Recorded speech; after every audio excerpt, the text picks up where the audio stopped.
Bueno, definitivamente qué rico, ¿verdad? Comenzar adorando al Señor ya con corazones dispuestos a lo que Dios va a ministrar a nuestra vida. Amén. Porque venimos aquí para ser ministrados. Acabamos nosotros de brindarle a nuestro Señor y Salvador Jesucristo una adoración, un reconocimiento de su gracia, su misericordia, su bondad, su sacrificio. Y ahora el Espíritu Santo va a ministrar a nuestra vida a través de su santa palabra. Amén. Y voy a estar leyendo, los que trajeron su Biblia, en el Evangelio según San Lucas, que va a ser, digamos, nuestro versículo o nuestro pasaje principal. En esta noche quiero compartir un mensaje. A la verdad, este es un mensaje que no sé cuándo lo preparé. Por lo general, cuando me siento motivado a preparar un mensaje, lo voy dejando ahí, y cuando el Señor pues vaya disponiendo en su misericordia el poder utilizarme, le oro al Señor y en este caso este mensaje tiene como fundamento lo que es el principado del discipulado, o el principio, perdón, del discipulado, corrijo. Y como el discipulado tiene tantas ramas, tantas aristas, el fundamento ahorita, yo voy a pretender enseñar conforme a la palabra de Dios, es lo que cuesta seguir a Cristo. Lo que cuesta seguir a Cristo. Y cuando estoy hablando de lo que cuesta, y usted está pensando en un precio, sí, en un precio para nuestra vida. Lo que cuesta seguir a Cristo. Y una de las cosas que voy a pretender hacer acá en esta noche es ser muy objetivo en lo que la Biblia revela en cuanto a esto, y tratar de sacar cualquier opinión personal, sino tratar de ser absolutamente taxativo, porque lo que vamos a leer acá va a confrontar un poco nuestros corazones en cuanto a este tema en particular. Y comienzo leyendo la palabra de Dios en Lucas capítulo 9, versículo 23 al 26, digamos que es nuestro texto base. Y dice así la palabra de Dios al texto. Dice: dirigiéndose a todos, declaró, estamos hablando de Jesucristo, declaró: si alguien quiere ser mi discípulo, que se niegue a sí mismo, tome su cruz cada día y me siga. Porque el que quiera salvar su vida la perderá, pero el que pierda su vida por mi causa la salvará. ¿De qué le sirve a uno ganar el mundo entero si se pierde o se destruye a sí mismo?, pregunta el Señor. Si alguien se avergüenza de mí y de mis palabras, el Hijo del Hombre se avergonzará de él cuando venga en su gloria y en la gloria del Padre y de los santos ángeles. Hasta aquí la palabra, amén. Y oremos. Señor, edifica, Padre.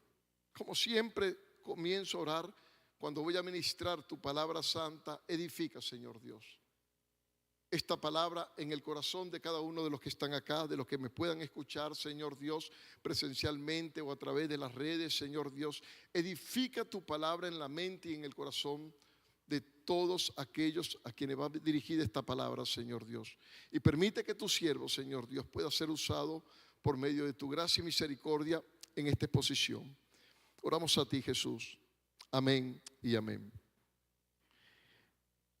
Bueno, fíjese que estos versículos que nosotros acabamos de leer, que tienen, digamos así, su claro paralelismo en lo que es el Evangelio de Mateo, capítulo 16, versículo 21 en adelante, y también en Marcos 8:31, de una manera particular contiene una riqueza muy especial, diríamos, muy especial. En un momento, en palabra del pastor John MacArthur, él decía que este pasaje es oro puro, oro bíblico en su esencia. Y lo que básicamente nos quiere enseñar acá este pasaje leído es seguir a Jesucristo, pero de manera particular cómo el seguir a Jesucristo, cómo convertirse en un verdadero discípulo de Cristo va a traer implicaciones muy profundas, implicaciones que son ineludibles para todo aquel que quiera ser cristiano, o para todo aquel que es ya cristiano. En pocas palabras, estamos hablando que lo que la Biblia nos va a revelar acá es el peso de lo que cuesta seguir a Cristo y de manera particular de estas implicaciones. Y de hecho, lo que desde un principio deja muy claro el pasaje que nosotros acabamos de leer, este tesoro escritural como le llamaba, es que venir a Cristo tiene por implicancia la negación de uno mismo. Lo primero que vemos es que está hablando de la negación de uno mismo. Y es tan claramente lo primero que nos deja ver este pasaje, que el Señor anuncia lo que es su exigencia con este tema. O con esta exigencia, nuevamente. Si alguien quiere ser mi discípulo, pudiéramos añadir aquí, si alguien quiere ser verdaderamente mi discípulo, como lo dice en un momento Juan 8:31, realmente tiene que entender que debe negarse a sí mismo y que debe tomar su cruz cada día y seguirme. Y de manera muy clara, lo principal, lo primordial nuevamente que tiene que decirnos el Evangelio respecto a seguir a Jesucristo es que hay un claro llamado a negarnos a nosotros mismos, una negación que por implicancia va a afectar lo profundo de nuestra vida, va a conmover nuestra existencia desde todo punto de vista, y que no solamente esto va a suceder, sino que esta negación va a tener junto con el Evangelio lo que es la incomprensión propia de este mundo. Una incomprensión que se manifiesta como en burla, una incomprensión que se manifiesta en rechazo, en odio, en animadversión, y como lo dice el texto, inclusive nos puede costar nuestra propia vida si esa fuera la voluntad de Dios. Así que un hecho impacta desde un principio en este pasaje que estoy leyendo, y que venir a Cristo, que venir a los pies de Cristo, que ser un verdadero discípulo de Cristo no es un llamado a satisfacernos a nosotros mismos. Y desde ya podemos entender claramente que esta afirmación, como acá lo dice el escritor Lucas, el cronista Lucas, nos está diciendo que ya desde un principio el evangelio verdadero, el evangelio bíblico, el evangelio de Jesucristo, como le llama Marcos 1:1, no es que hay varios evangelios ni diferentes manifestaciones de evangelio. El evangelio de Jesucristo nos coloca en una posición antípoda, contraria, adversa a lo que es el evangelio moderno, a lo que es el evangelicalismo moderno, el evangelio contemporáneo. ¿Y esto por qué? Porque realmente una de las cosas que nosotros podemos ver en este siglo XXI, que es la generación donde nosotros hacemos parte del cuerpo de la iglesia, es que el evangelio moderno se centra claramente en lo que es la satisfacción del hombre, en lo que es la felicidad del hombre, pero no en Dios. Se centra claramente en lo que es la satisfacción de los deseos del hombre, pero no en lo que es ese claro llamado que Dios nos hace, que la Biblia hace, que no es una opinión personal del predicador, a negarnos a nosotros mismos, a rendir nuestras vidas a Cristo. Y aclaro, desde un principio, no es que haya otro evangelio, tal cosa no está en la Biblia, no es que hay otra manera de predicar, tal cosa no lo manifiesta la Biblia, como lo aclara el apóstol Pablo en Gálatas 1:7, dice, no es que hay otro evangelio en lo absoluto, sino que hay quienes realmente os perturban a vosotros y quieren pervertir el evangelio de Cristo. Así que nosotros claramente tenemos acá que este es el evangelio en esencia. Y para las personas que no viven este evangelio de la negación a nosotros mismos y todas las demás implicaciones, que es lo que vamos a comenzar a ver en esta noche, y aprender y a procurar internalizar en nuestra mente, que guíe, que abrace nuestro corazón, que guíe nuestros pies, es que realmente cuando nosotros consideramos esto y lo comparamos con este evangelismo hoy moderno, contemporáneo, mire, vemos que para ellos la salvación es sinónimo de prosperidad, para ellos la salvación es sinónimo de felicidad, para ellos la salvación es sinónimo de cero problema, pero nunca de arrepentimiento, nunca de perdón de pecado, nunca de redención, nunca de cruz, nunca de muerte, nunca de una transformación profunda, nunca de una realidad, lo que estamos llamados como cristianos a aborrecer progresivamente cada día más nuestro pecado, amar a Cristo por encima de todas las cosas, incluso de nuestras propias vidas. Y por supuesto que cuando nosotros vemos esta predicación de este evangelio, contrario a lo que la Biblia nos enseña, amado, esto es torcido. Romanos 4:17, 14:17 dice claramente el apóstol Pablo que el reino de los cielos no es ni comida ni bebida, sino que es justicia, que es gozo, que es paz en el Señor. Simplemente nosotros tenemos que entender que lo que nosotros tenemos delante de nosotros a través de la Biblia no es nada parecido a las predicaciones modernas de hoy en día, sino que es claramente un evangelio que nos llama a negarnos a nosotros mismos, no a satisfacernos a nosotros mismos. Por el contrario, cada vez que nosotros vemos este llamado a negarnos a nosotros mismos, lo que nos vamos a conseguir completamente es que la predicación, cuando confronta, la predicación, cuando de manera directa está claramente exponiendo el pecado, de manera directa, sin dilación, sin vacilación. ¿Sabe lo que vamos a tener nosotros ahí sentados cuando están ustedes ahí? Un choque. Van a tener una ofensa completamente, porque el evangelio en cierta parte es ofensivo, porque confronta nuestro pecado completamente. Y la razón del por qué yo estoy insistiendo en esto, escúcheme, porque cuando nosotros nos conseguimos con evangelio que de una u otra manera están buscando que las predicaciones se adapten un poco más al mundo, que como le llaman algunos de estos predicadores, un evangelio más social, más cultural, más potable, válgame Dios, que se vaya adaptando a lo que es la dinámica del siglo XXI.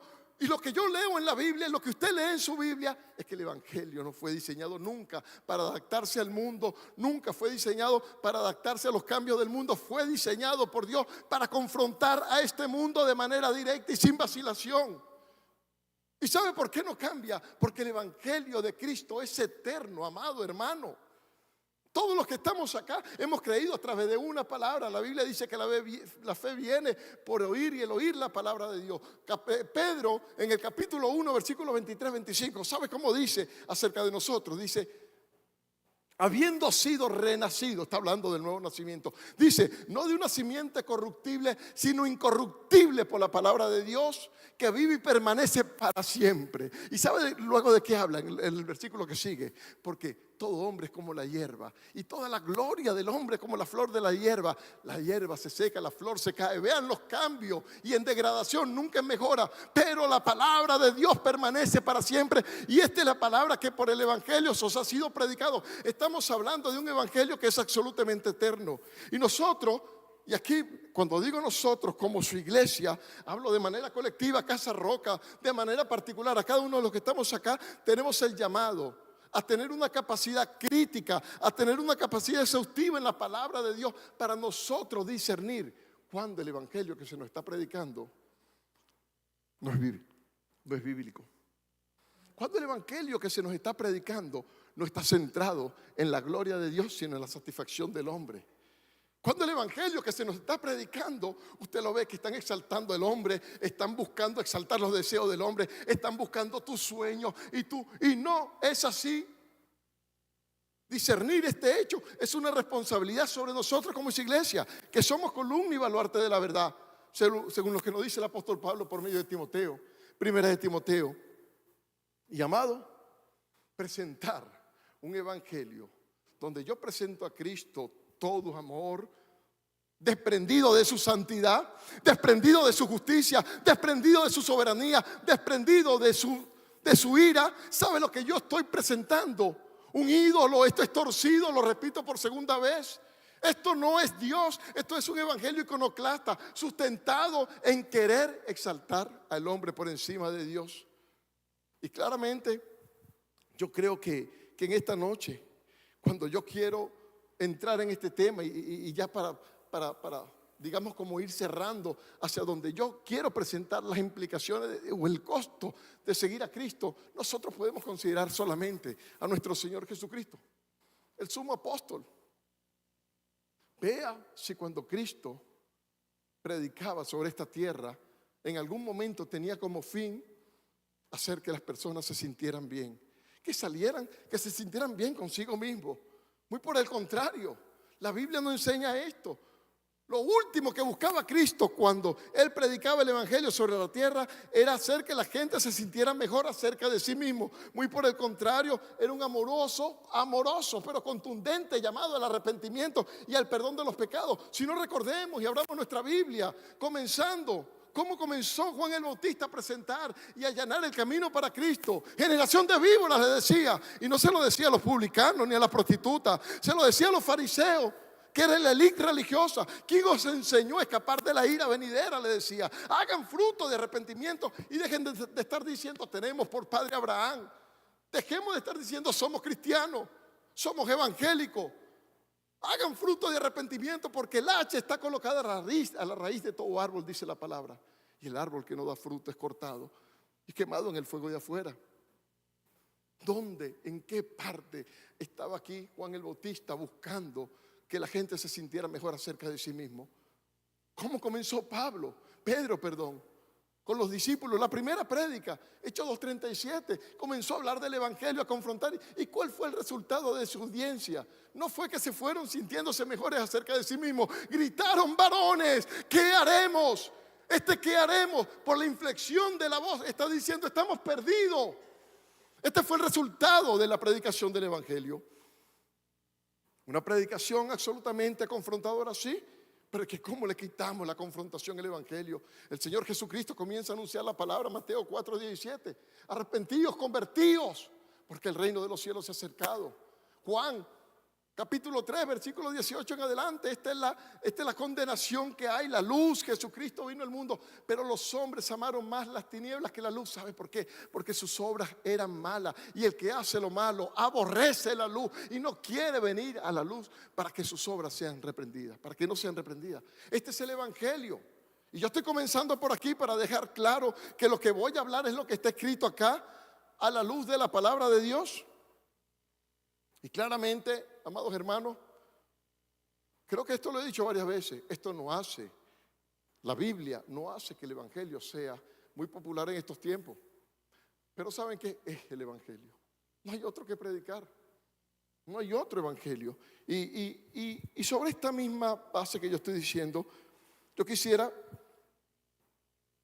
que nosotros entendiéramos lo medular, lo necesario para nuestra vida como cristianos, comprender y entender las implicaciones que, a continuación, 5 implicaciones muy puntuales que yo voy a exponer a la luz de la palabra de Dios, lo que implica seguir a Cristo, lo que significa seguir a Cristo. Amén. Y la primera de ellas, ya se me secó la boca. La primera de ellas, o la primera implicación a considerar, es que ser un discípulo, me permito siempre agregar el adjetivo un verdadero discípulo, son las implicaciones de confesar a Cristo, de confesarlo. Y la realidad que he visto durante mucho tiempo es que hay no pocos cristianos, es decir, hay muchos cristianos que aún no entienden lo que son las implicaciones de confesar a Cristo. Y créanme que la carencia de este entendimiento no es por una falta de claridad de las Escrituras en lo absoluto. De hecho, Jesucristo nunca se disculpó por ninguna falta de claridad de las Escrituras. Muy por el contrario, nosotros podemos ver en los escritos como en un momento, por allá en Mateo 15, reprendía a los discípulos y le decía claramente: también ustedes que están sin entendimiento, en una pregunta retórica, ¿por qué continúan así? O podemos recordar también los discípulos camino de Emaús, insensatos y tardos de corazón para creer lo que ya los profetas han dicho acerca de mí. Así que esto no se trata de que el poco entendimiento acerca de lo que es confesar a Cristo haya una falta de claridad en las Escrituras. Muy por el contrario, nosotros lo que vemos acá es que hay un escaso discernimiento por la falta de profundización de lo que las Escrituras han dicho y han establecido desde hace mucho tiempo. Pero el hecho es que a la luz de la Biblia, el confesar a Cristo nunca, absolutamente nunca ha consistido en una afirmación, digamos, superficial o un acuerdo intelectual entre mi mente y lo que dice la Biblia. Muy por el contrario, confesar a Cristo, yo lo veo más como un acto de capitulación, un acto de rendición, donde nosotros llegamos a los pies de Cristo, nos rendimos a su señorío, nos rendimos a su voluntad. Ve aquí la soberanía de Dios. Nos rendimos a todo lo que se llama Cristo en un acto real, sincero, de contrición de espíritus arrepentidos, de manera genuina de lo que nosotros hemos hecho, y que esto lleva a una decisión por Cristo. Y esta confesión, fíjese bien, no es una simple palabra que nosotros repetimos, porque lo que la Biblia por implicancia me dice que hace esta confesión es que es un hecho que traspasa desde la tierra hasta el cielo, el segundo cielo, el tercer cielo, hasta el mismo trono de Dios. ¿Y qué hace? Liberta al hombre. ¿De qué lo liberta? La Biblia nos dice en 2 Timoteo 2:24 al 26 claramente que el hombre está cautivo en lazo del diablo a voluntad de él. Pero la Biblia nos enseña en Colosenses 1:13 en adelante claramente que nosotros somos trasladados del reino de las tinieblas al reino de su Hijo amado, en quien tenemos redención por su sangre, el perdón de pecado. Vea todo lo que implicó o lo que implica una confesión. ¿Dónde está lo superficial de esto? ¿En qué parte? Pudiéramos preguntarnos. Y esto claramente en Mateo 10, 32 al 38, el Señor Jesucristo aborda el tema de la confesión con una trascendencia absolutamente divina que implica inclusive directamente el trono de Dios. No sé si tenemos por ahí el pasaje, Mateo 10, 32. Voy a leer 32 y 33, dice la palabra de Dios aquí: a cualquiera pues, cualquiera que me confiese delante de los demás, yo también le confesaré delante de mi Padre que está en el cielo, dice el Señor.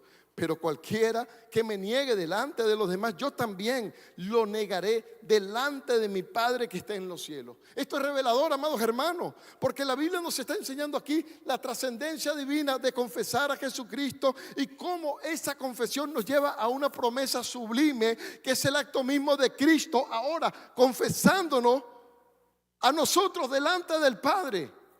Y esto es maravilloso.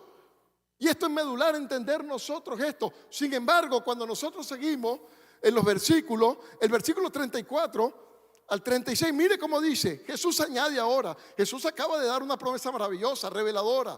El que me confiese, yo delante de mi Padre lo voy a confesar, y el que me niegue, voy a hacer lo mismo delante de mi Padre. Pero el versículo 34 y 36, vea cómo Jesús añade otras implicaciones de confesarlo. Porque dice el 34, no crean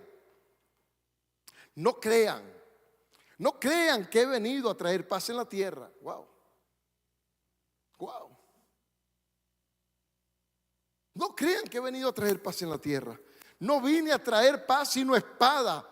Porque he venido a poner en conflicto el hombre contra su padre, a la hija contra su madre, a la nuera contra su suegro, y los enemigos del Señor, los enemigos de cada cual serán los de su propia familia. Y aquí la cosa como que comienza a complicarse, porque como que leía los dos primeros versículos y está bien, wow, mi papá me van a confesar mi nombre delante del Padre. Pero cuando comenzamos a leer acá esto, comienza a complicarse todo, porque lo que está declarando acá, ojo, la palabra de Dios es que seguir a Cristo puede hacer que las personas más amadas, más cercanas de nuestra vida, se vuelvan hostiles a nosotros por causa del Evangelio. Y yo estoy seguro de que aquí alguien tiene que haberlo vivido ya. Porque es lo natural, el rechazo. Es lo natural. Y por si acaso, continúa el Señor Jesucristo aclarando, por si estas implicaciones les parecen pocas, permítame citar lo que continúa diciendo en el 37. El que quiera a su padre o a su madre más que a mí no es digno de mí. El que quiera a su hijo o a su hija más que a mí no es digno de mí, dice el Señor. Es decir, no estamos, amados hermanos, si no estamos, dispuestos a pagar el precio de que inclusive nosotros perdamos nuestra familia, que nuestra familia nos rechace por causa de Cristo, a menos que ellos mismos vengan a los pies de Cristo. Si no estamos dispuestos a eso, la Biblia me está diciendo a mí, no somos dignos de Él. Yo estoy citando la Biblia, yo no estoy dando un punto de vista.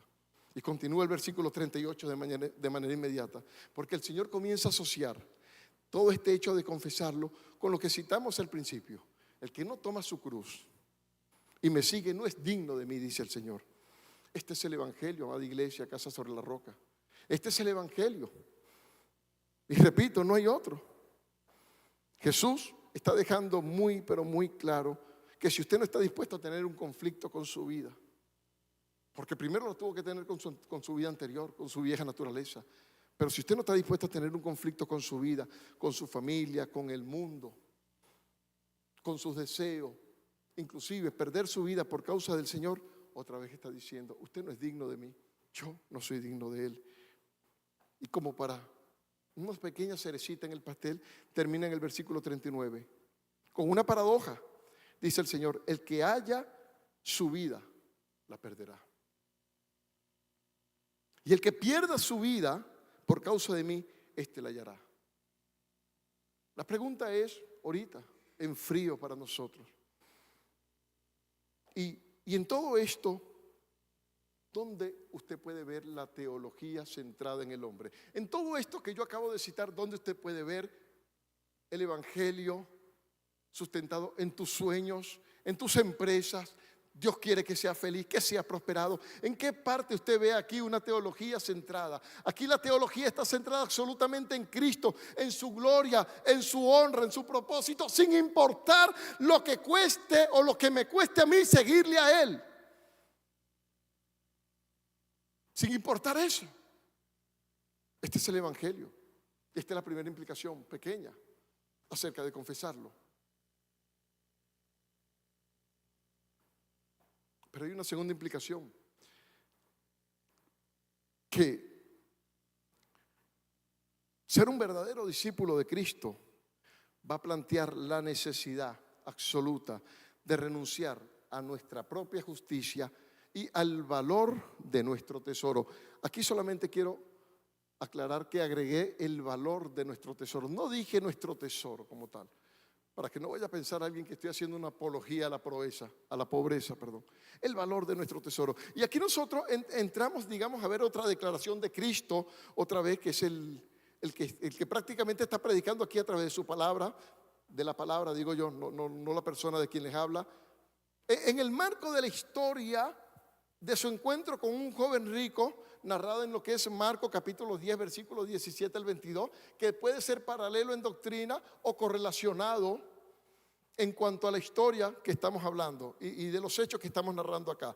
Sin embargo, aquí leo la palabra al pie de la letra. Jesucristo ahora dice, cuando Jesús estaba ya para irse, un hombre llegó corriendo, vea la actitud, y se arrodilló delante de él. Maestro bueno, le preguntó, ¿qué debo hacer para heredar la vida eterna?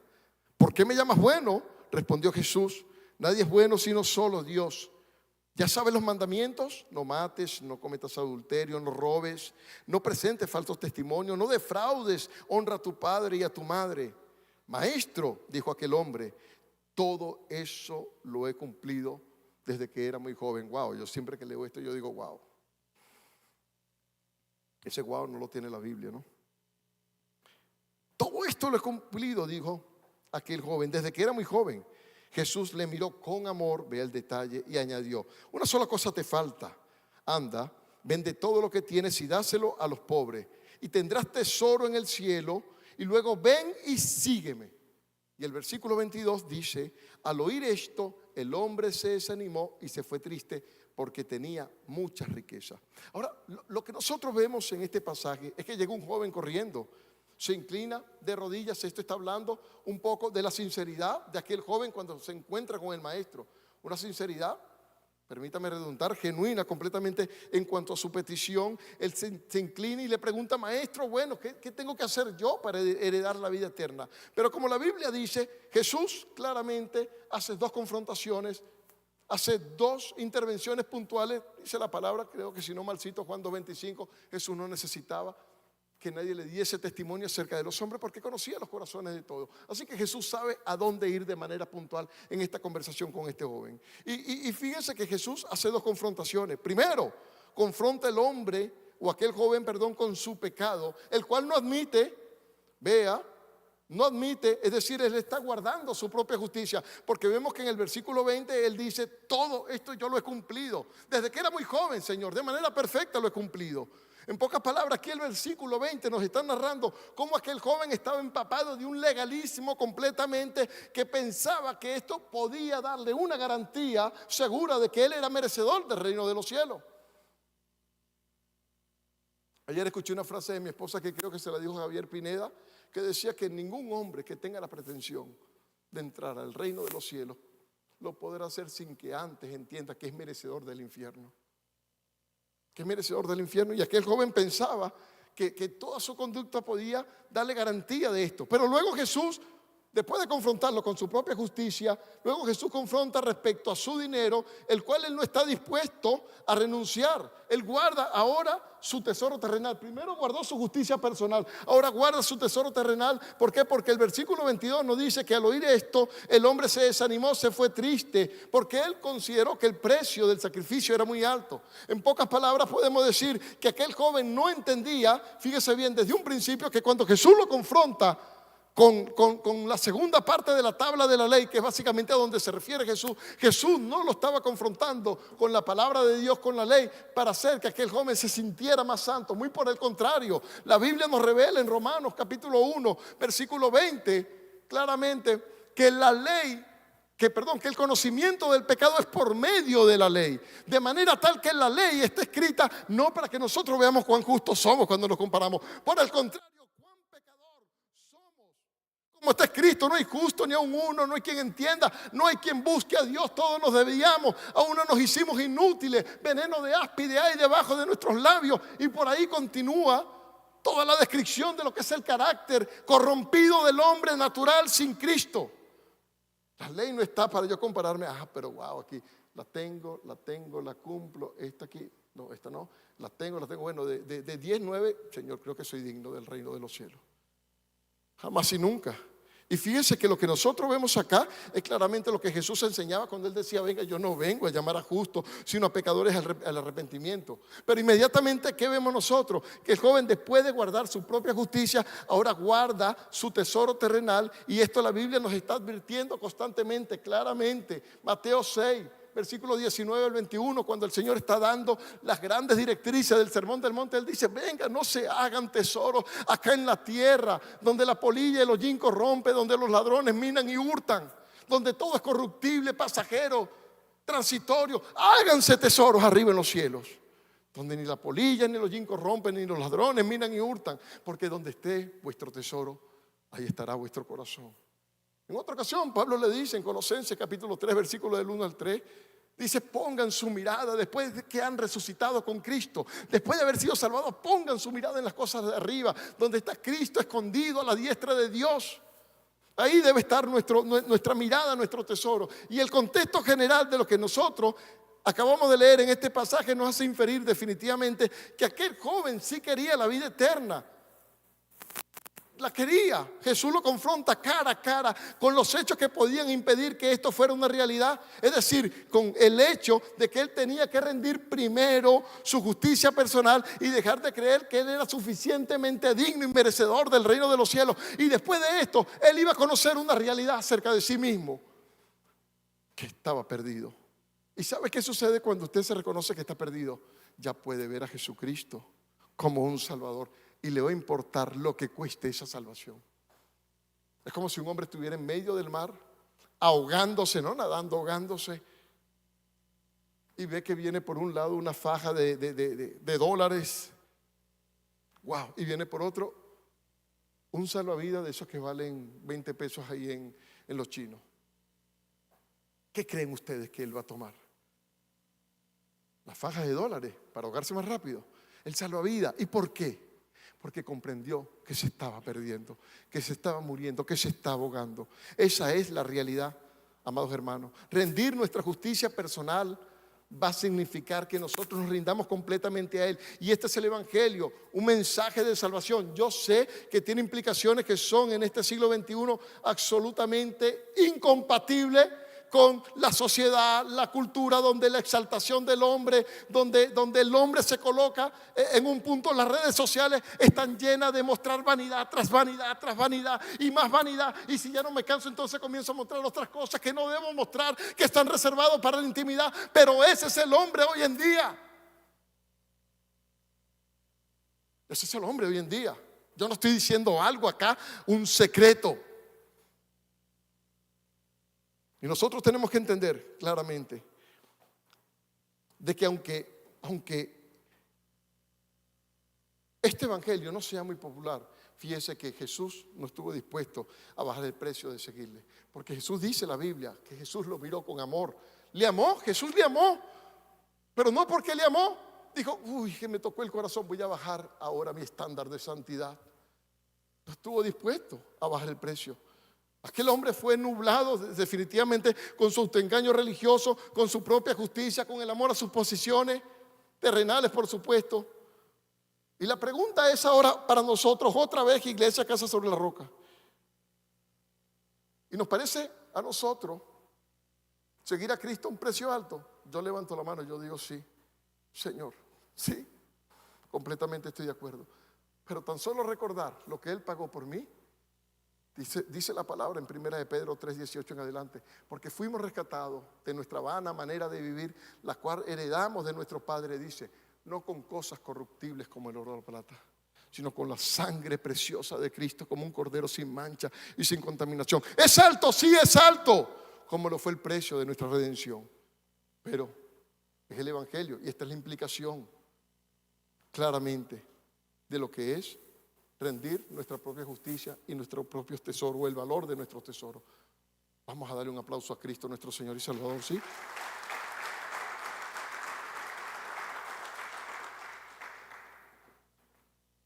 No puedo dejar de decir que Dios es bueno. La tercera implicación que quiero considerar, hablamos de la confesión, lo que implica la confesión, hablamos de lo que implica rendir nuestra justicia personal y el valor de nuestros tesoros terrenales, pero vean esto, cristianos que están sentados acá y aquellos que no han conocido a Cristo como su Señor y Salvador.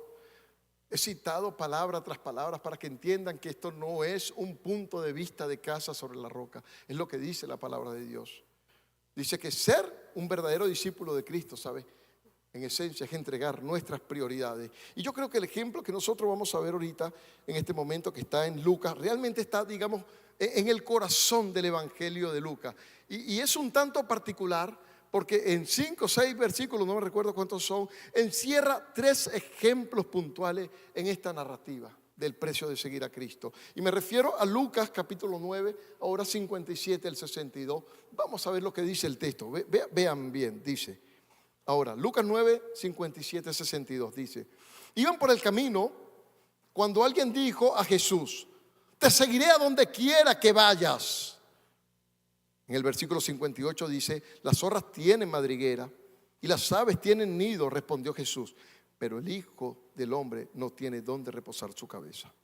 Versículo 59, a otro le dijo, segundo caso, a otro, ahora es Jesús quien dice, sígueme. Él contestó, ese otro, Señor, primero déjame ir a enterrar a mi padre. Deja que los muertos entierren a sus muertos, pero tú ve y proclama el reino de Dios, respondió Jesús. Versículo 61, otro tercer caso, otro más. Afirmó, te seguiré, Señor, pero primero deja despedirme de mi familia. Déjame despedirme de mi familia.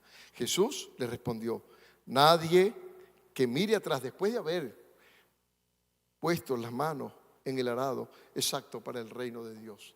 Aquí tenemos 3 ejemplos típicos. El primero de ellos, que lo describe el versículo 57 como lo leímos, es el joven que le dice a Cristo, Señor, yo te seguiré a donde quiera que vayas. Ahora yo quiero que usted vea lo crítico y lo esencial de lo que la Biblia nos está enseñando aquí respecto a este costo de seguir a Cristo. Aquel hombre ciertamente estaba decidido. Él le dice, te seguiré, Señor, a donde quiera que vaya. Pero la respuesta de Jesús es interesante porque no se centra para nada en lo absoluto a ser motivadora. Jesús no le dice, wow, qué bueno, hijo mío, sino que Jesús expone de una vez una realidad que para nada es motivadora, sino que le dice el costo de seguirle cuando le dice, venga hijo, mire, las zorras tienen guarida, las aves de los cielos, ellos tienen nido, pero yo, el Hijo del Hombre, no tengo dónde recostar la cabeza. Y note usted nuevamente que Jesús no le dijo, wow, hijo, qué bueno, mira, vas a ser muy feliz, muy rico, todo te va a salir bien, de aquí en adelante esto va a ser victoria y victoria y victoria y victoria, de conformidad a lo que son los estándares del mundo. No, en lo absoluto. Jesús no le ofreció tesoros terrenales, no le hizo promesas vacuas para seguirle. Ni siquiera le dijo, no tengo un lugar, no tengo una oficina, prácticamente le dije. Yo creo que definitivamente si nosotros consideramos Jesús hoy en día en muchas de las iglesias modernas, contemporáneas, Jesús fue el peor de los influencers de este tiempo, de los coaching. Pero que Juan 6:66 lo dice claramente. Entonces muchos de los que andaban con él dejaron de andar con él. Muchos, claramente. Pero Jesús le habla claramente a este hombre. Le hace entender el precio de lo que él estaba diciendo, sin hacer promesas vacuas de prosperidad, sino haciéndole ver la realidad de que hay un precio costoso. Pero vemos el segundo ejemplo inmediatamente en el versículo 59. Ahora es Jesús quien le dice a otra persona, muy probablemente según la narrativa del contexto, que era muy joven también, por lo que entendemos, y le dice a otro, sígueme. Sin embargo, la respuesta inmediata de este joven, nosotros vemos que da una respuesta, déjame que entierre primero a mi padre. Ahora, lo que este joven está diciendo no es que su padre había muerto. La implicación en esencia de este hebraísmo es que le está diciendo a Dios, ¿sabe qué, Dios? Tú tienes que esperar un momento, dame un segundo, o sea, no vayamos tan rápido. Primero yo necesito recibir mi herencia, primero yo necesito asegurar mi futuro, enterrar a mi padre, recibir mi herencia, y luego hablamos de estas cosas de seguirte. Vamos a ver qué tiempo hay para ti. Y yo creo que este joven, este segundo joven, aquí estoy especulando, ojo, claro, estoy especulando, probablemente escuchó la respuesta que le dio el Señor al joven anterior y dijo, ya va, pero este no tiene nada que ofrecerme a mí. Yo quiero asegurar primero mi futuro, mis prioridades. Yo creo que este joven escuchó claramente que sabía que seguirlo implicaba renunciar o estar dispuesto a todo, inclusive perderlo todo por causa de él. Así que él evalúa sus prioridades, él evalúa sus sueños, él evalúa sus empresas, él evalúa todo lo que tiene aquí en su corazón y le dice, ¿sabe, Señor, espérate un poquitico, porque yo creo que la riqueza y la prosperidad es prioridad por encima de ti. Yo no estoy diciendo que es o no es importante, no. Ese no es el punto que está narrando aquí la Biblia. Creo que esto es prioridad por encima de ti, de seguirte.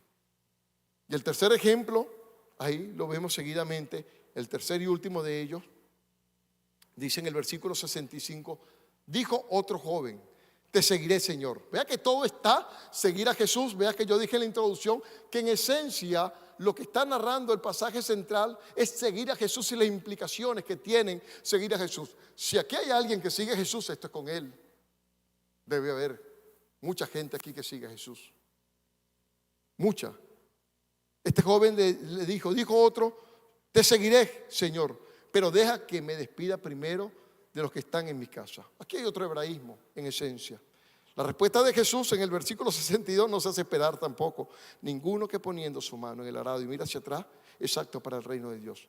Y aquí este hebraísmo trae la implicación en esencia, ojo, de que cuando nosotros decidimos seguir a los pies de Cristo y seguimos mirando hacia atrás, ¿qué es lo que va a suceder? Los surcos van a salir torcidos, pero lo que en esencia el Señor está diciendo acá, o lo que Cristo está refiriendo, es que los estándares de Cristo no son negociables. O sea, bueno, Señor, mal que bien, pero voy contigo, o sea, tampoco para tanto. O sea, voy contigo, o sea, pongo mi mano al lado, me deleito un ratico atrás en el mundo, voy viendo todas mis pasiones que tengo por ahí escondidas detrás de mi corazón. Lo más oculto, los pecados más ocultos son por supuesto los que son más escandalosos, mientras la iglesia presenta una muy buena apariencia de hombre religioso. Y Jesucristo está diciendo, no, es que yo no estoy negociando mis estándares de seguirme contigo. Yo no estoy dividiendo el corazón tuyo, el trono del corazón, una parte es tuya, una parte yo. ¿Quieres venir en pos de mí? Y pusiste la mano en el arado, venga. Ya creo que no eres digno de mí. No dice creo, no eres digno, no eres exacto.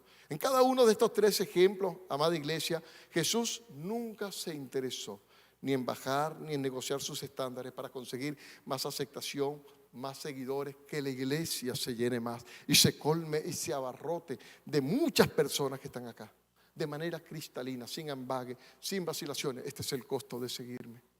Este es el costo de seguirme. Yo sigo diciendo, es un costo muy alto,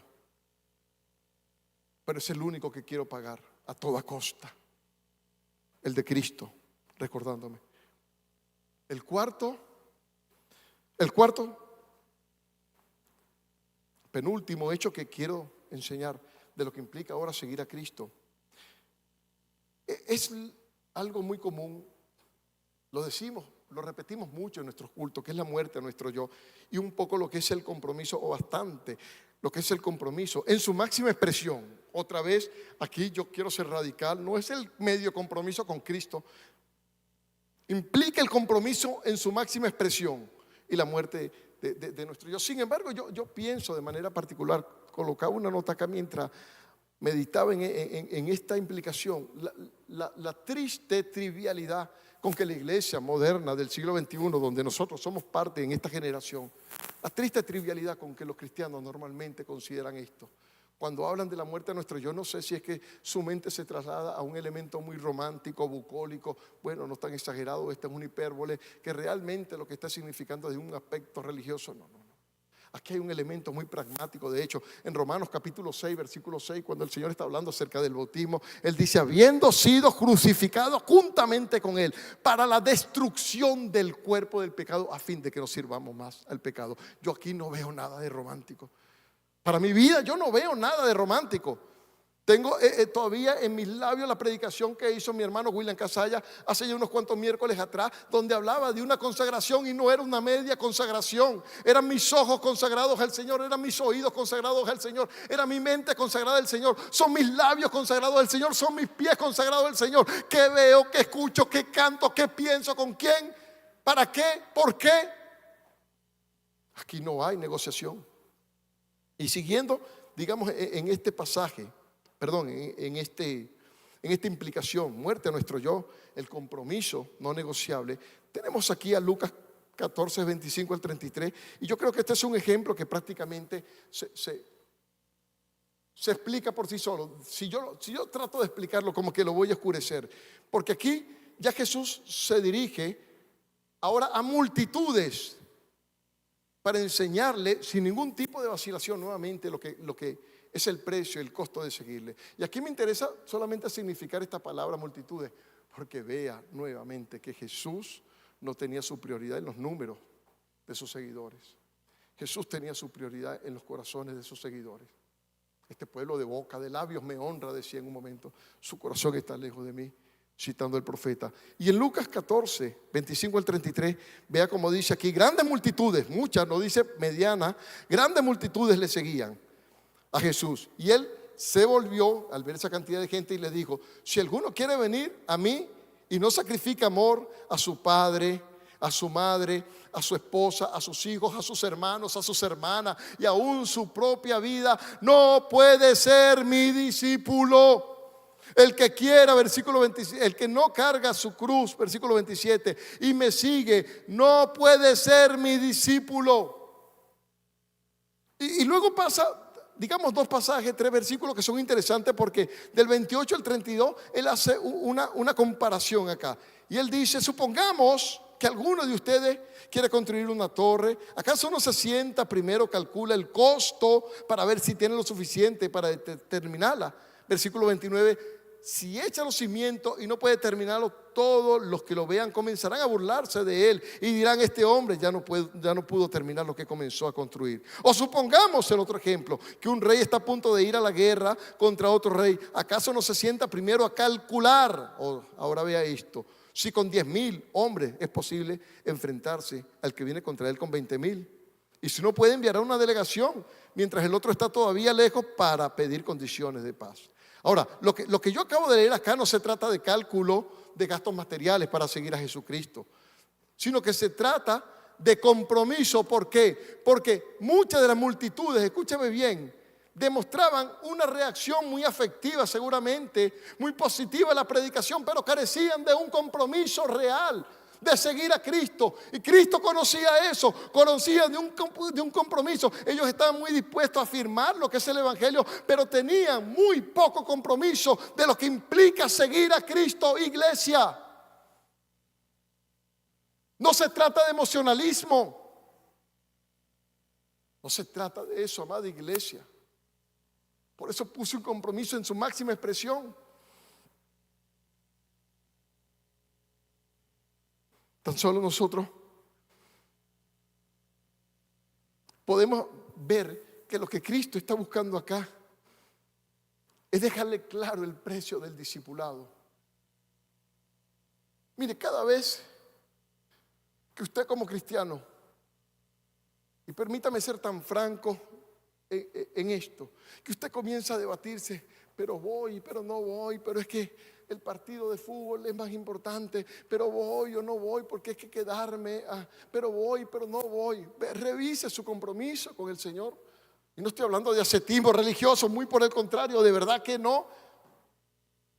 Tengo 3 hijos que he criado junto a mi esposa desde pequeño en el Evangelio y sabemos lo que son prioridades, momentos, sabemos la necesidad de una vacación, sabemos, pero créame que en todo, aún en todo esto está la revisión de su compromiso con Dios. Y dice el versículo 33, por si acaso están pensando que soy yo, de la misma manera, cualquiera de ustedes que no renuncia a todos sus bienes, no puede ser mi discípulo. Esto está escrito, amado, en la iglesia. No puede ser mi discípulo el que no lleva su cruz y viene en pos de mí. Y esto está muy claro para nosotros. Y digamos que ahí más adelante en Lucas 17, Jesús, hablando otra vez y en otra ocasión, repite el mismo principio. Estudiantes de hermenéutica, aquí se puede hablar de un paralelismo en doctrina, no en hechos. ¿Y qué dice acá? Lucas 17, 33. Todo aquel que quiera salvar su vida la perderá. Otra vez esta palabra. Y todo el que pierda su vida la salvará. Jesús, sucede que no podemos pretender llegar a Cristo manteniendo nuestros sueños, agendas personales, nuestras prioridades, manteniendo lo que son los logros de nuestros éxitos personales, nuestras pasiones que teníamos anteriormente, nuestro yo antiguo ahí. No, amado hermano, porque lo corrobora ahí en Juan 12:24 bajo un mismo principio. Jesús dice muy claramente, y esto es un principio maravilloso de entender: de cierto os digo que si la semilla cae al suelo y no muere, ¿qué pasa con la semilla? Queda ahí tirada, sola. Pero si la semilla muere, dice el texto sagrado, que va a llevar mucho fruto. Por implicancia, llevar fruto va a implicar la muerte de nuestro yo, pasiones, deseos, agendas personales, todo esto. Y termina diciendo, de hecho, nuevamente aquí, el versículo 25, el que ama su vida la perderá. Otra vez esta paradoja: el que aborrece su vida en este mundo, para vida eterna la guardará. Permítame decir esto en la responsabilidad como predicador y ministro del Evangelio.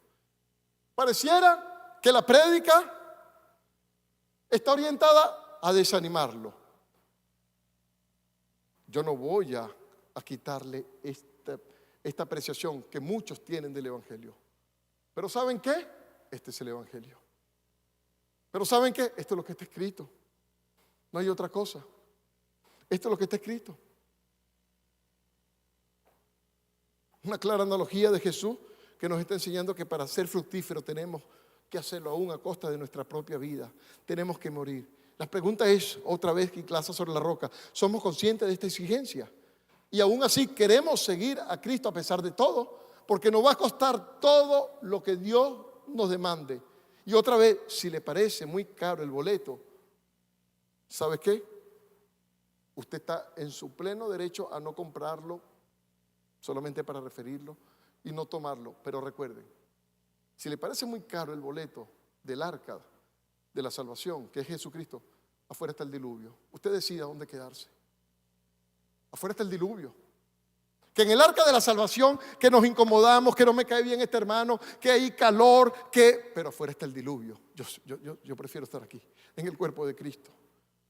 Pero es que no me cae bien que aquel, que si yo, pero aquí me quedo.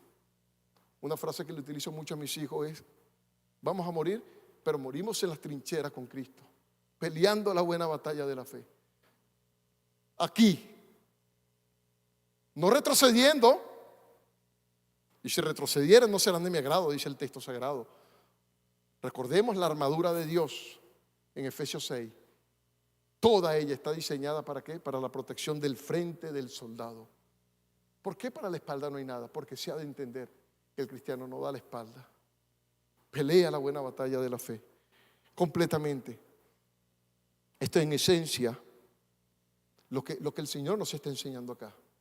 Y Podemos llegar ya a nuestro último punto porque son las 8:26.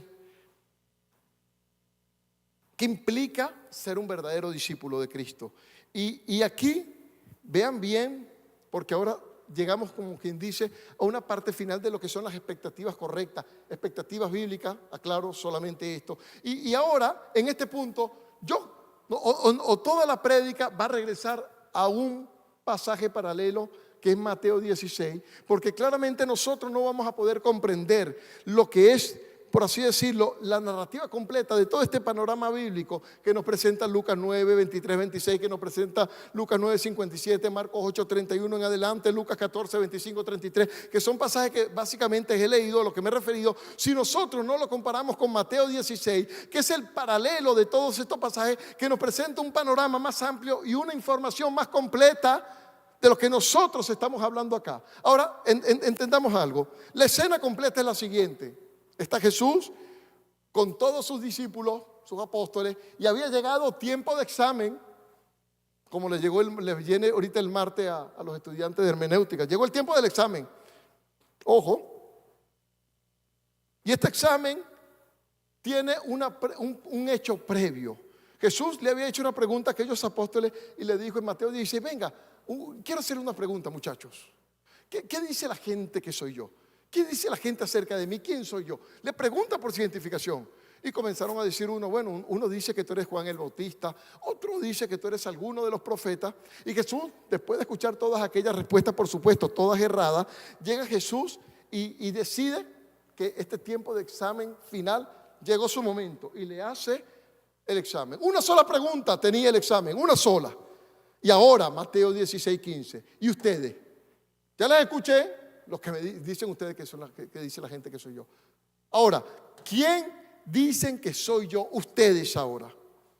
¿Quién dicen ustedes que soy yo? Y vea que en pocas palabras, después de 2 años de preparación ministerial, después de haber visto milagros, multiplicación de los alimentos, después de haber visto muertos resucitados, de todo esto Jesús determina la evaluación final con una sola pregunta. Yo quiero que ustedes me digan mi identificación delante de ustedes. Y aquí vemos nosotros a Simón Pedro como siempre, saliendo por ahí.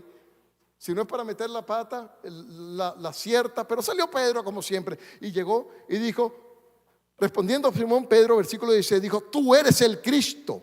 Le dice, el Hijo del Dios viviente. La calificación del Señor nos hizo esperar. Versículo 17, entonces Jesús le dijo, Pedro, bienaventurado eres, porque esta respuesta no te la reveló ni carne ni sangre, sino mi Padre que está en los cielos. Es decir, Pedro había aceptado la revelación de Dios tal cual como venía Jesucristo manifestándole. En pocas palabras, Pedro, tú has visto lo que Dios ha venido revelando a través de mí. Tú has visto lo que Dios ha venido haciendo a través de mí. El punto más álgido de toda esta escuela de discipulado durante 2 años juntos que hemos estado hablando, conversando, enseñando, reprendiendo, ha llegado su momento. Tú acabas de decir, tú eres el Cristo, el Hijo del Dios viviente. Y esta es la finalidad última del Evangelio, de reconocer a Cristo como Señor y Salvador, el Mesías que ha de venir. La finalidad última del Evangelio es la salvación y la vida eterna. Juan 20, 31, en un momento el anciano Juan ya está terminando su último evangelio universal y él termina diciendo por allá en el versículo 31 del capítulo 20, dice, hizo Jesús muchas otras cosas, las cuales no están escritas acá. Pero las que quedaron registradas, quedaron escritas para que una sola cosa, para que creáis en Jesucristo, el Hijo del Dios viviente, y para que creyendo tenga vida eterna. Y este era el punto álgido cuando Jesús le dice a Pedro, vea que sobre esa declaración que él había pronunciado, él había de edificar su iglesia. Jesús le está diciendo en pocas palabras, ¿cuál declaración, iglesia? Una pregunta que hago. Tú eres el Cristo, el Hijo del Dios viviente. Y Jesús le está diciendo sobre esa declaración, Pedro, que tú acabas de decir en este momento, es que la iglesia o la confesión del reino de los cielos, la confesión, perdón, de Jesucristo, es lo que abre la puerta al reino de los cielos. Por eso ahí en el versículo 18 y 19 le dice, y yo también te digo que tú eres Pedro, y sobre esta roca, esta declaración, Pedro, roca pequeña, y sobre esta roca, roca grande, esta declaración Dice: edificaré mi iglesia y las puertas del Hades no prevalecerán contra ella, y a ti te daré la llave del reino de los cielos, y todo lo que atares en la tierra será atado en los cielos, y todo lo que desatares en la tierra será desatado en los cielos. Este es otro hebraísmo que no lo voy a explicar, pero lo que aquí tan revelador que Dios está dando es una nota triunfal. Porque ellos iban a predicar la verdad del evangelio, ellos iban a anunciar el evangelio, y el evangelio iba a abrir las puertas al reino de los cielos sobre la declaración de la aceptación del hombre cuando acepta a Cristo como Señor y Salvador. Porque el reino de los cielos se inicia manifestando en Mateo 4:17 en la esfera del dominio que Dios tiene en los corazones y en la mente de los hombres. Llegará el momento cuando venga sobre ese caballo blanco con sus santas huestes celestiales y la iglesia, y se haga material. Pero mientras tanto Él está diciendo: esta es la declaración completamente. Yo creo que ahora viene la parte de la exposición final que nos clarifica todo esto. Desde entonces, dice el versículo 21, Mateo 16:21, desde entonces Jesús comenzó a advertir a sus discípulos que tenía que ir a Jerusalén y sufrir muchas cosas de mano de los líderes religiosos, de los jefes, de los sacerdotes, de los maestros de la ley, y que le era necesario que lo mataran y que el tercer día resucitara. Pedro, versículo 22, lo llevó aparte y comenzó a reprenderlo. Venga usted otra vez, Pedro, a reprenderlo. Y mira lo que le dice. Le dice: esto no te sucederá jamás. Ahora vea lo que dice el versículo 23. Jesús se volvió y le dijo a Pedro: aléjate de mí, Satanás. Quieres hacerme tropezar. No piensas, vea esto, en las cosas de Dios, sino en las cosas de los hombres. Yo, de verdad, yo leo este texto, yo no me imagino la cara de Pedro. Que acaba de decir: wow, Pedro, no te lo reveló ni carne ni sangre. Tú eres Pedro. Sobre esta declaración yo voy a edificar mi iglesia. Te daré la llave. Lo que tú atares, lo que tú. Y ahora le está diciendo Satanás. Yo realmente no me imagino, pero esta declaración es tan importante para nosotros comprender el panorama de todo lo que vengo predicando. ¿Por qué? Porque Jesús está haciendo énfasis en un hecho: tomar su cruz y seguirle. Y sucede que Jesús reprende duramente a Pedro, ojo, y le recalca el hecho de llamarlo Satanás, porque Jesús le está diciendo: tú tienes la mirada en los hombres, tú tienes la mirada en lo que tú quieres. Pedro, esto no se trata de que la instauración del reino de los cielos va a ser ahorita, vamos a derrotar el imperio romano, vamos a llevar a Israel nuevamente a la gloria de Salomón y al tiempo de David en su extensión. Tienes tus ojos puestos en la gloria de los hombres. Es decir, tu mirada, tu mente está puesta en los placeres. Todavía las prioridades terrenales condicionan tu servicio.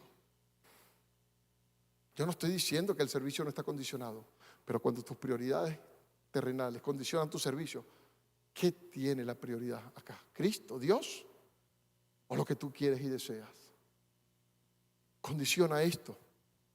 El evangelio no tiene que ver, amada iglesia, y estoy cerrando, no tiene que ver con el hombre, no tiene que ver con su felicidad, no tiene que ver con su prosperidad. Es como que Dios nos estuviera diciendo en este momento: tiene que ver con redención, perdón de pecados, salvación, vida eterna. Tiene que ver con lo que se había perdido el hombre. Jesucristo vino a salvarlo. Tiene que ver con la gloria de Dios. La gloria de Dios. Tenga esta frase entre sus labios, en su mente, en su corazón. Cuando haga algo, esto glorifica a Dios. Cuando hable algo, esto está glorificando a Dios. Cuando piense algo, esto está glorificando a Dios. Tiene que ver nuestra vida de piedad todo con la gloria de Dios. ¿Y cómo termina todo este pasaje, Pedro? Perdón, el texto bíblico, Mateo, otra vez, versículo 24, y relaciona todo. Pedro, si alguno quiere venir en pos de mí, nieguese a sí mismo, tome su cruz y sígame.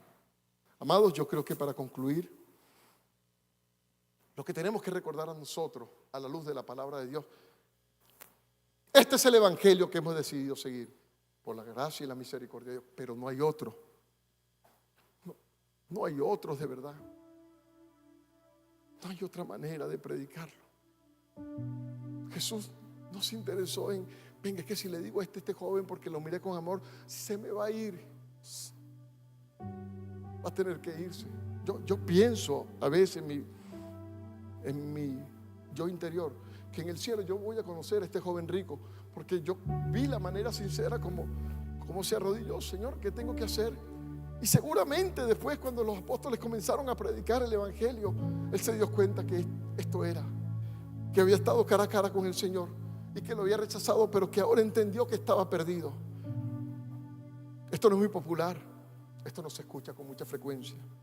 Quizás me puedo atrever a retarlos cuántas veces usted lo ha escuchado en los púlpitos.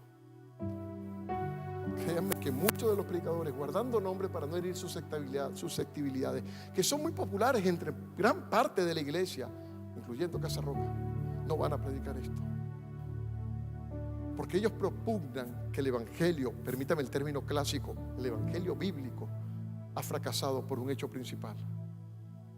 Porque cuando se confronta el pecado sin dilación y sin vacilación, y se llama un arrepentimiento y perdón, ¿sabe lo que sucede? Ellos consideran que esto no es muy atractivo, no gana gente, no gana número. Por lo tanto, dicen, este evangelio ha fracasado. Vamos a utilizar un evangelio que se centre en el hombre, no tanto en Dios. Metemos el nombre de Dios. El nombre de Dios nos está diciendo vamos a sacarlo. Lo dejamos ahí. Segundo lugar, por supuesto, cierro Mateo 7:13. ¿Se recuerdan? Muy popular, muy común, conocido, el pasaje de Jesús, Sermón del Monte. Mateo 7:13. La puerta es estrecha, el camino es angosto,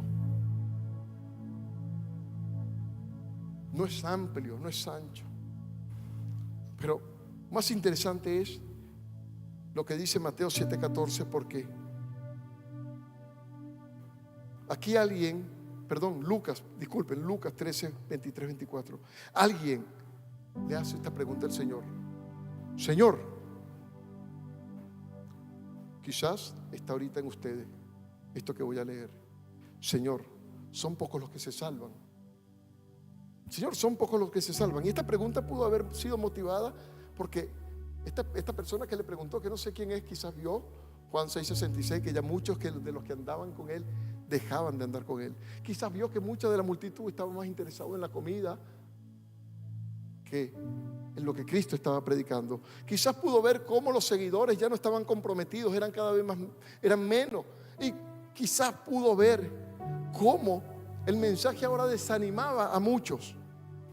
Y le hace esta pregunta: Señor, son pocos los que se salvan. Vean la respuesta del Señor. Él les dijo: esforzaos a entrar por la puerta angosta. No está diciendo la voy a ampliar. Esforzaos a entrar por la puerta angosta, porque os digo que muchos procurarán entrar y no van a poder. Eso lo está diciendo el Señor. Esforzaos, agonizomai, agonicen, dice el Señor. Jóvenes, agonicen por entrar al reino de los cielos. Esfuércense. La batalla va a ser recia. Satanás se va a oponer, el mundo se va a oponer, sus deseos se van a oponer. Pero agonicen, luchen, porque al final van a luchar en mi fuerza. Y esto no se trata de que van a entrar por mérito. Se trata solamente del esfuerzo, que tenemos que esforzarnos por esa puerta estrecha. Porque Mateo 7:14 dice: aquí hay otra puerta. Sí, es más amplia. El camino es más amplio. Pueden venir con las maletas, su sueño, todo lo que yo quiero ser.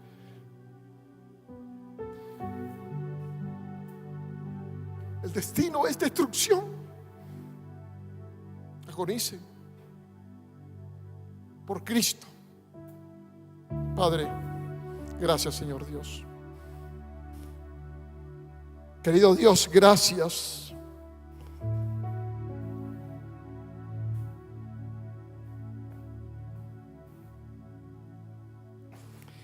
Gracias, Señor Dios, por ser tan claro, Dios.